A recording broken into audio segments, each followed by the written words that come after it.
Hi everyone, welcome back to another video. Today we'll be making the portal sci-fi style, and we'll be using several of the free Blender add-ons as well. I'll be showing you how to use true displacement in Eevee. It's a very neat trick and it's handy to use, allowing you to get the fast render times in Eevee but still use displacement. If you like this video and if you learned something, then please leave a like and subscribe and click on the bell icon for further notifications on future videos that I make.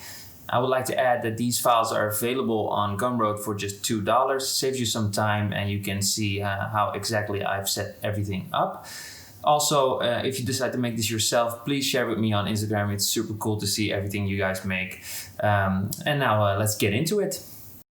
Once again, we are back in a fresh Blender scene. And for starters, we are going to delete everything. So hit A and press X and choose OK. Now we want to add in our portal orb first. To do that, we are going to add in a UV sphere. So Shift A, choose UV sphere. Now right click it and choose Shade Smooth. Let's add in a modifier, in this case subdivision surface, and leave it at that. That's all we need to do for the portal, pretty easy. Now let's go into front view with numpad 1 and add in a camera. So Shift A and choose camera. And type numpad 0 to go into camera view. And hit G and Y. And let's move the camera back a bit. We are on the first keyframe here, by the way. Now, this is looking pretty good here. With the camera still selected, let's shorten our animation here to 180 frames. And let's press I and choose location to add in a location keyframe. Now let's go to the last frame here. Let's change the focal length for the camera to 32 millimeters. And let's zoom the camera in until the orb completely fills our camera here. So something like this will do. And let's add in another keyframe. Now make sure to select both of the keyframes you just added and press T and change the interpolation type to linear. Now next up, we want to add in a empty or a focal point for our camera. So yeah, let's go ahead and add in an empty here. And let's bring that to the front. Best to switch to side view to do that with numpad 3. Let's move it ever so slightly to the front of the orb, slightly in there. And we're going to use this as a focal point for our depth of field. So into the camera settings here and change the depth of field and set it to the empty. Now I want to change the f-stop to a 1. And this should give us a nice depth of field. And now let's change some of our settings here. I'm going to change the samples to 128, turn on ambient occlusion, bloom, screen space reflections. I'm going into color management and make sure it's set to filmic with very high contrast. And I want to make sure motion blur is turned on as well. Now let's rename our empty to something like focal point. And let's rename the UV sphere to portal orb. And now let's add in our sunlight. So add in a sunlight with Shift A. Let's move it to the back a bit with G. And now you can select the yellow dot, which is under the sun lamp. I'm just going to move it some ways over here and make sure that the line points towards the portal orb. So in the camera view, it will look something like this. And that's pretty good as is. As you can tell in rendered view, the sun is now shining from the back. And let's go ahead and go into shading. Close off these windows, give us some more space to work with.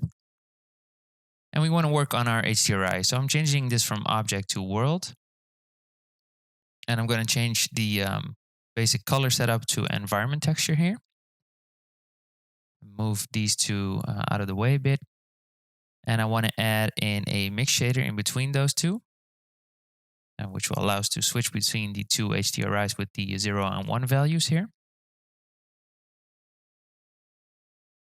Now for the first HDRI, which will be the Dune HDRI, I've got this free HDRI from HDRI Haven. I'll put the link in the description.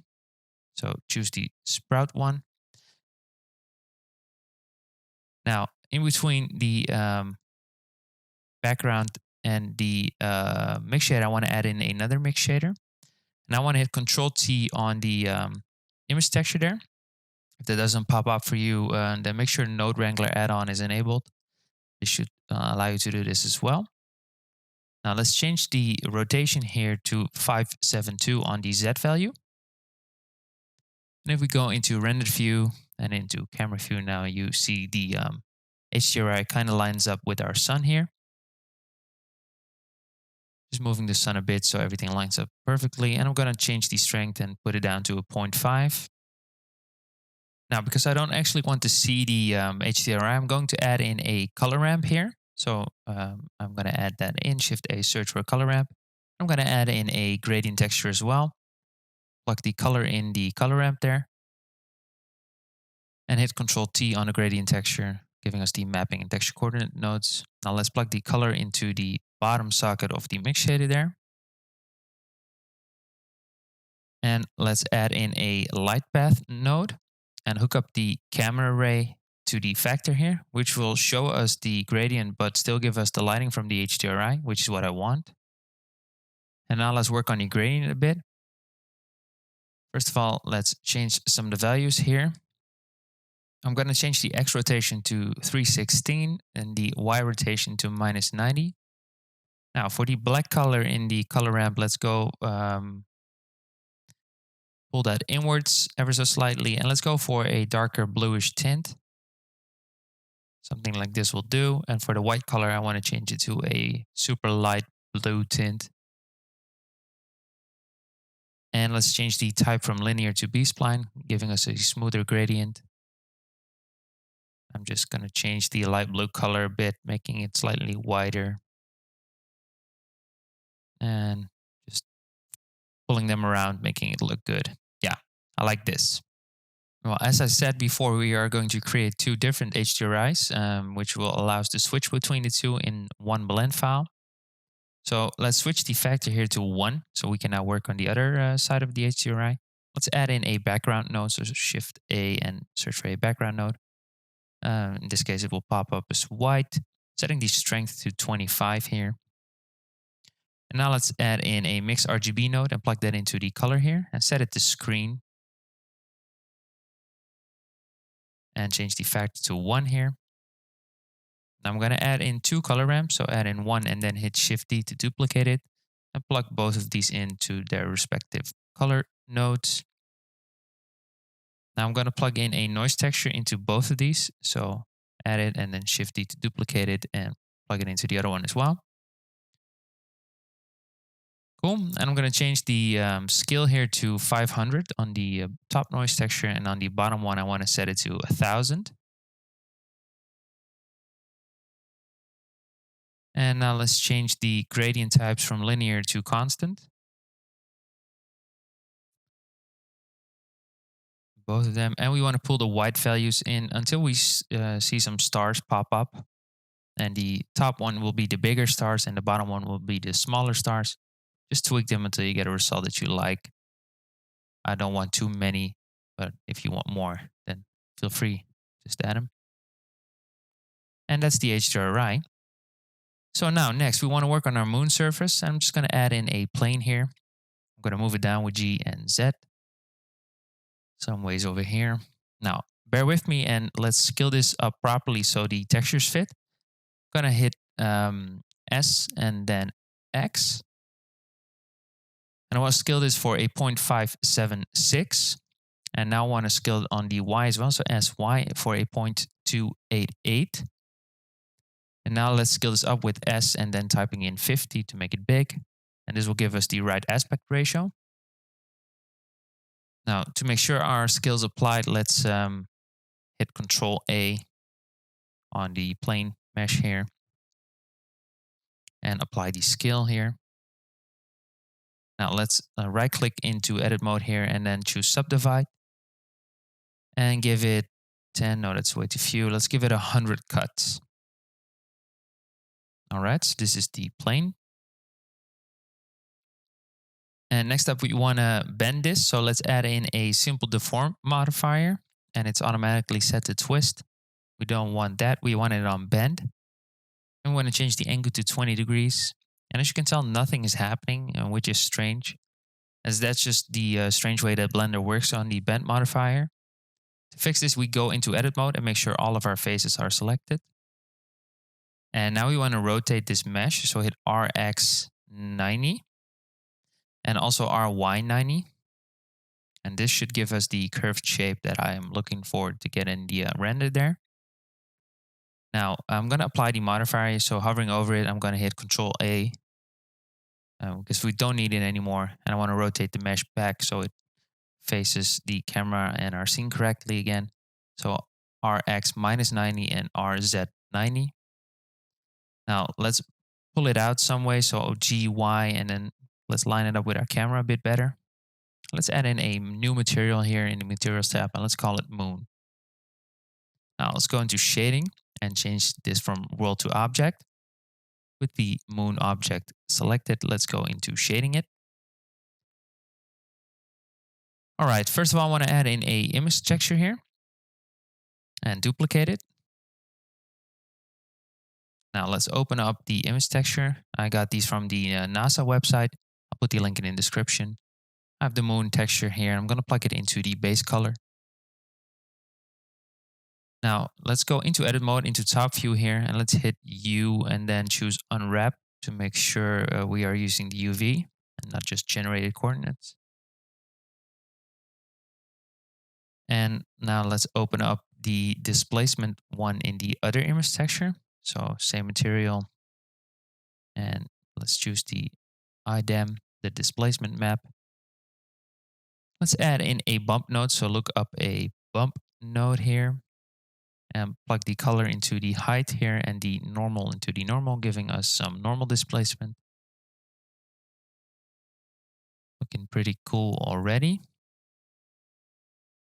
Now I want to hook these up to a mapping node and texture coordinate, just one. So plug them both into the same ones here, making sure the UV type is used. And now for the roughness, I want to crank it down a bit, and I'm going to use the height map and just plug it into a color ramp first so I can tweak it a bit. Something like this. Now, as you can see, it's pretty reflective, so I'm going to pull in the white value, making it more rough. Changing the angle here a bit so I can see better. I want to change this, making it way more rough. I want to keep some gloss in there. All right, so next up, I want to add in some true displacement. And to do that in Eevee, we are going to do a few things. First of all, we're going to add in a subdivision surface modifier and crank the levels up to 2. And now I want to add in a displace modifier and choose a new displacement here. So new texture, and then go into the texture tab here and open up an image. And in this case, I just want to use the same image we also used for the bump. And this is also the reason why we scaled down our plane to fit it, so everything is going to work properly. Now you got tell the displacement is added, but it's replicated many times over. So let's go into the displace modifier here and change the coordinates from local to UV. And this should fix our displacement, lining it up with the texture. And that's pretty cool. I'm just going to change the strength to 2. I want it to be a bit more dramatic. Yeah, I like this a lot. And now finally, I want to add in one more subdivision surface below the displacement, smoothing everything out. It will give you quite a few faces and vertices, but that shouldn't really matter. Now let's change the sun strength here to 5. And let's go in here and enable the viewport and render visibility here. I'm going to turn off the portal orb for now. And I want to go ahead and render out a single frame of the moon surface here. So render it out. And after that's done, let's go into compositing and set up our basic composition. So make sure you check on use nodes here. Now let's add in a viewer node with Shift A, looking up the viewer node, hook that in and Shift right click drag over both of these to link them together. Hit V to zoom out. And now we want to add in a lens distortion. Like always, set the dispersion to 0.05. And I'm going to add in a glare node as well, changing this to fog glow here. The size I want on 6. I'm going to change the quality to high. All right, so that's the compositing done. Now let's rename our surface here to moon, and let's disable it in the viewport and render for now. So now we go into shading, and this is the reason why we added in the mix shader in the beginning, because we can now switch it to the other side. So just flipping it, and now we have our Dune HDRI back. Super easy, super convenient. And now I want to add in some dunes here. So I'm going Shift A and then choosing landscape and choose dunes. Now leave everything default except changing the random seed. So I'm just going to type in a random number here. And I'm going to move this dune down, scale it up a bunch, move it to the side a bit with G and X. Top view, I'm going to add in another one. So Shift A, mesh landscape, changing the seed here to another random number, and scaling all of these up, moving them, working on my composition here, lining some dunes up, maybe scale it up a bit more on the X, on the Z as well, make it a bit taller, moving a bit to the side again. Just go into camera view and make sure that you like what you see. I'm going to add in another dune here. Make sure to change the random seed again. I'm going to move it back here, rotate it on the Z, scale it up again, move it down on the Z as well. So just the basic transforms, S, G, R, you all know them already. I'm just going to move them more, scale them up more. Like I said, I'm just working on a composition that I'm happy with. I'm going to add in a last one here. Change the random seed again. Very important. And something like this. I like this angle here. Just going to move it back a bit as well. Scaling it up. Scale it up on the Z as well. Moving these a bit to the side here. Yeah, that's pretty cool. Now let's select all 4 of these and hit M and put them in their own collection. And let's name this one Dunes and hit OK. And I'm gonna take the focal point, camera, orb, and sun and put them in a collection as well. Call it base. Move that one up because that part of our scene will never change. Now I'm gonna add a subdivision surface to all of these with just one sample. It'll do fine. It renders out at 2 as well. Just smoothing everything out. I like my dunes to be smooth. Now I'm going to add in a collection instance for the dunes here. So basically duplicate of all the dunes. I'm going to move it back and rotate it. And why I'm adding a collection instance is because it's way less intensive on your computer. And I just want to rotate this. You can type in RR to get this free rotate function. It's pretty neat in this case.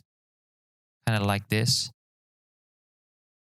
But I'm just going to add in one more. So I'm selecting the collection instance here and duplicating it with Shift D again.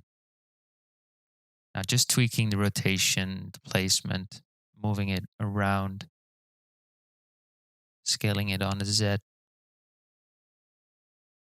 Okay, so I'm actually really happy with how this is looking. And I want to add in a material, but to be able to do that, I want to make sure the Blender Kit add-on is enabled. So I'll go into the preferences here and make sure that it's enabled. This will allow us to look up a material in here called Dune, or desert sand, basically. And I can just click and drag and drop it on the dune here. And now I can select all of the other dune parts here and then change the material to sand. And it automatically gets added to all our collection instances. Now I want to go into shading. I'm going to change one thing to the material. And that's the subsurface. So I'm taking the color ramp, which is here, and then plugging it into the subsurface color here. And I want to change the radius to 0.5. No, that's too much. 0.2. Yeah. So this softens everything up and also mixes our object. And I like the way the soft sand looks in this case. Now let's add in a cube here and make sure it doesn't get added to one of our collections, which is instanced.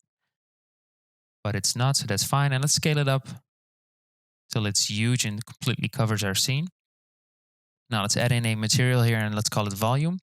Remove the surface material, and into volume you want to plug in the principled volume here. Now let's change the color to complete white and change the density to something like a 0.005. Now here's the magic trick. If we change the anisotropy, you will see that this is starting to create some kind of glare here, which is looking pretty cool. I'm just going to rotate the sun a bit so the glare is more in our camera here. Yeah, like that.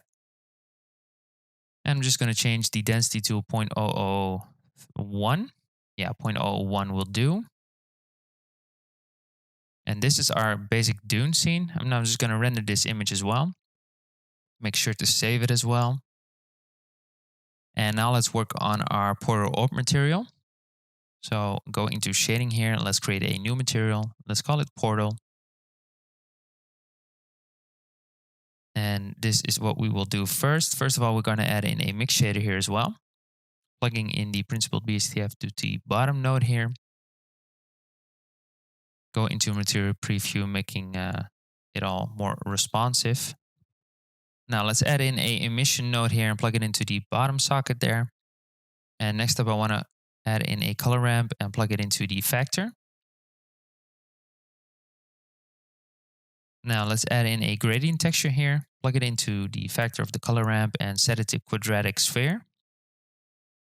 And then let's hit Control T here and then change the location here to a minus 0.5. Yeah, minus. And on the X and on the Z location. And now let's work on our principled material here. So let's crank up the metallic to 1 because it's going to be a metal orb, and add in a color ramp node again, duplicate it once and plug it into the roughness and into the emission. Now let's add in a single noise texture here and plug it into both of our color ramps. And let's change some of the values here, set the detail to 16 and the roughness to a 0.6.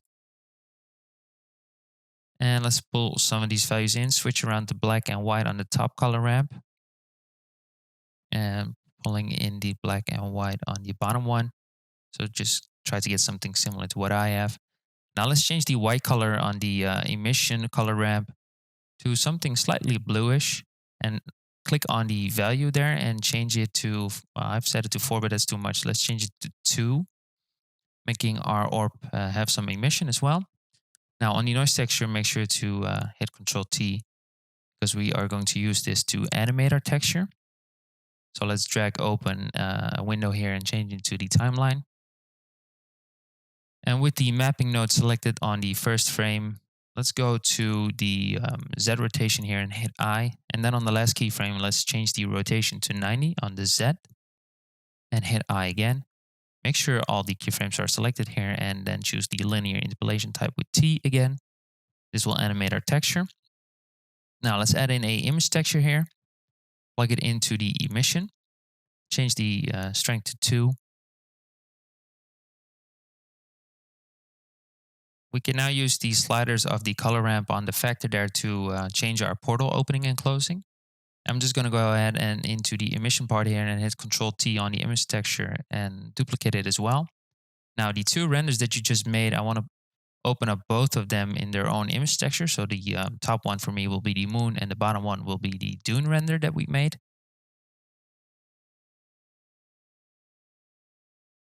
Cool. Now let's change some of the mapping values here. Set the X scale to 1.5 and the Y scale to 2.2. Set the Y location to 0.35 and change the Z rotation to 5 degrees. And now you can see the images are showing up properly and you can switch between the two scenes. So for our Dune scene, which we will render out first, we are going to plug in the moon here, making it look like we are going to the moon from the desert. Now, I want to animate the portal opening. So let's do that with the color ramp here on the 100th frame. I'm going to set the black value to 1 and the white to 0.98 and hit I. on the white value on the position there. And then on 110, I'm going to change this to a 0.4 for the white value and hit I again. Now for the black, I'm going back to the 100 keyframe and hit I on position of 1. And for the 1/10 keyframe, I'm changing this to a 0.45 and hit I again. And this should open up our portal. And that's looking pretty cool. Now let's make sure we select all of these keyframes and change the interpolation type to exponential, opening up our portal slowly and then super fast, making it look a bit more like an actual portal. Okay, so I'll just play back our finished Dune scene here. This will be the end result for one of the scenes. So we can render this one out. And if we want to change this to the moon scene, I'll show you how easy that is. Just make sure to disable the dunes in both the viewport and render. Also make sure to disable the volume. And let's enable our moon object here for both viewport and render. And let's go into shading, change the window from object to world, and change the mix shader. So we use our moon HDRI again. And now finally, I need to change the visible render in the portal orb here. So changing back to object for the portal orb and plugging in the Dune portal instead of the moon portal. And this should make sure we have everything enabled for our moon render. And we can render this one out as well and combine both of these together.